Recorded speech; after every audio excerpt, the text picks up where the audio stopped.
In this video, we're going to be looking at Unit 2, Topic 4, which is all about dealing with long-term risks.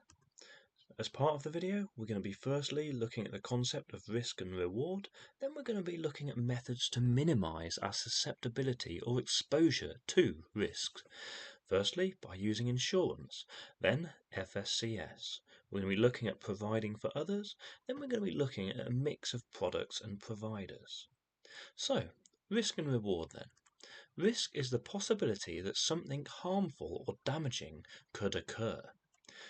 E.g., the outcome of an investment could either be favourable or it could be adverse. Favourable being good, adverse, of course, being bad.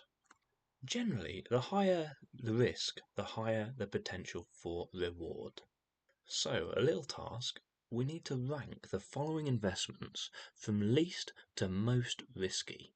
We've got unit trusts, shares in newly quoted company, bank savings account, premium bonds, and shares in an established company. So, at the bottom, the least risky out of those five, we'd say premium bonds. These are bonds, these are essentially savings bonds that we put into the NS&I bank, and of course, just like we went through in a previous knowledge blast, we get entered into a draw in order to win up to £1 million each month. That we can invest up to £50,000 in premium bonds, and this money is secure, it's safe, and will be reimbursed by the FSCS if, however unlikely it is, the NS&I bank goes into liquidation. Next, we have bank savings accounts. Bank savings accounts, once again, up to £85,000 within an individual savings account is protected by the FSCS. Slightly more risky, although once again not that risky than premium bonds. Reason being, premium bonds, NS&I bank backed by the government, whereas bank savings accounts, of course, are not backed by the government. Unit trusts are the next risky option when we're looking at investments. Unit trusts being, of course, money where we put and pool it into a trust with other individuals and is managed by a fund manager. We'd like to say that the risk is reduced here because it's managed by an expert and the money is split across a wide range of different investments, might be stocks and shares, for example. More risky, of course, is investing one's money in shares in just one established company. This, of course, means that, utilising the catchphrase, all your eggs are in one basket. You are essentially relying on that one company to do well. But nonetheless, they are established, so therefore they have potentially a track record of success and returns, and therefore this could reduce the risk somewhat compared to shares in a newly quoted company. This is a company that is newly quoted on the stock exchange. Therefore, they may have a track record of success to some extent, but unlikely to have as long a track record as an established company. These are a newly quoted company, and therefore, out of those five investments, we could say it is the most risky. So how can financial services consumers' susceptibility or exposure to risk be minimised? Well, there's a number of different ways. They can be minimised by the FSCS. We're going to look at each of these in more depth in a second. Insurance, taking out insurance. Making or writing a will is one way where your susceptibility to risk upon your death can be minimised. Trusts, legal guardians, providing for inheritance tax, and acquiring or investing in a range of financial products.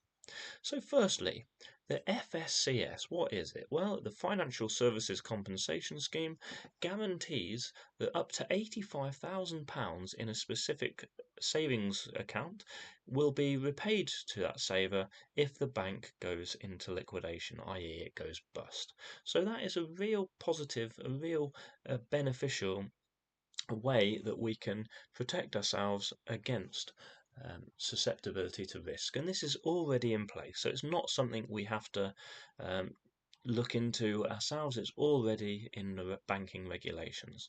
Of course, if we do need to make a claim, then you can claim through the FSCS website. We can also use insurance to deal with long-term risk. There are a number of different insurances we can take out. Life insurance, of course, protects us should we die.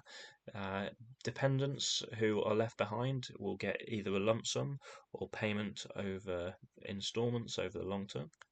Critical illness insurance, if we are the main breadwinner within our family and we're unable to work through a critical illness, i.e. we've lost a income, then critical illness insurance will pay out in that case. Income protection insurance, if we're unable to work for something that is not a critical illness, but we need our income protecting, then we can take out income protection insurance. And then we have accident, sickness, and unemployment insurance, essentially insuring us against those three things. If those three things should happen, then that insurance will pay out. Of course, reducing the long-term risk of those three potential things happening. We can also do several things to provide for others. In the event of our death, we can make a will beforehand, which will, of course, determine where we want our assets to go to and be divided up between in the event of our death. We can also set up a trust prior to our passing.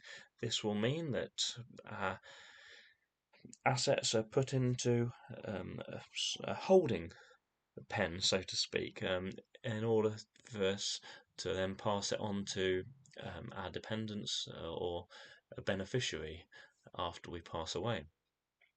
Now, as part of this, and it's still in our specification, the child trust funds were offered between 2005 to 2011. In fact, you may have one yourself. These were offered to children being born between these two dates. However, they were discontinued in 2011. Legal guardians, nominating a specific legal guardian for your dependents, your children, on the event of your passing is quite important because that's who they will go to live with in the event of your death.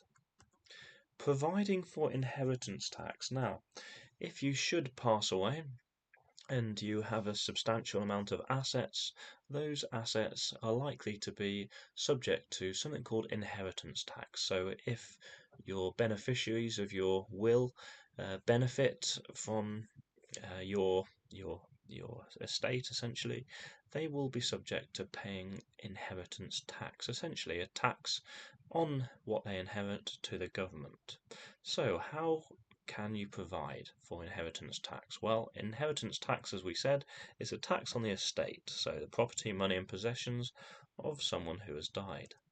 There's normally no inheritance tax to pay if either the value of your estate is below the £325,000 threshold, of course that may be subject to change, or you will leave everything above the £325,000 threshold to your spouse, civil partner, a charity, or a community amateur sports club.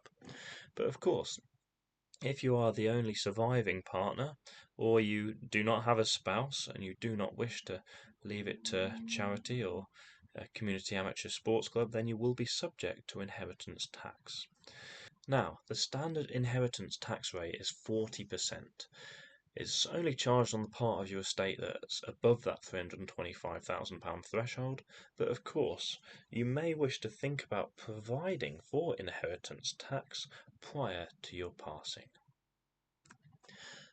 Now, another way to reduce our susceptibility to risk when investing in financial products is to acquire or use a mix of products and providers. So when we are saving and borrowing, for example, we should only look to borrow an amount we can afford to repay, and ideally we can have an amount of savings, a contingency or emergency fund, should we need to spend a significant amount in the future. We should also acquire a mix of short-term, medium-term and long-term products. So look for short-term savings, medium-term, long-term, maybe investments. we should also look for different types of the same products. So rather than having all of your £500,000 worth of savings in one savings account, of course, with the FSCS only guaranteeing up to £85,000, we should split that across different accounts. We should also ideally look to acquire products with different providers. By shopping around, by using different providers, the customer has access to a wider range of products and is therefore better able to choose products that meet their needs. So, let's test our knowledge with 3 multiple choice questions. First question. The relationship between risk and reward is based on the idea of A. High risk, high reward, B. High reward, low risk, C. Low reward, high risk, or D. No reward, high risk. The answer to question 1 is A. The theory is that the more risk you take, the higher the potential reward you may receive. Second question. Which of the following financial products carries the lowest risk? Is it A. Investment trusts, B. Premium bonds, C. Shares in a company, or D. Unit trusts? The answer to question 2 is B. Premium bonds are a national savings and investments products, so the capital invested is guaranteed by the government. And the third question is, Paula has invested £100,000 into a unit trust with her bank in the UK. If this bank were to go bankrupt, how much would the Financial Services Compensation Scheme, or FSCS, pay out to Paula? A. Nothing, B. 50,000, C. 85,000, or D. £100,000. Before I give you the answer, don't forget to watch the next video in the series, which is Unit 2, Topic 5. The link will be in the description and will also pop up on your screen shortly. So the answer to question 3 is C. The FSCS protects the first £85,000 for this type of investment.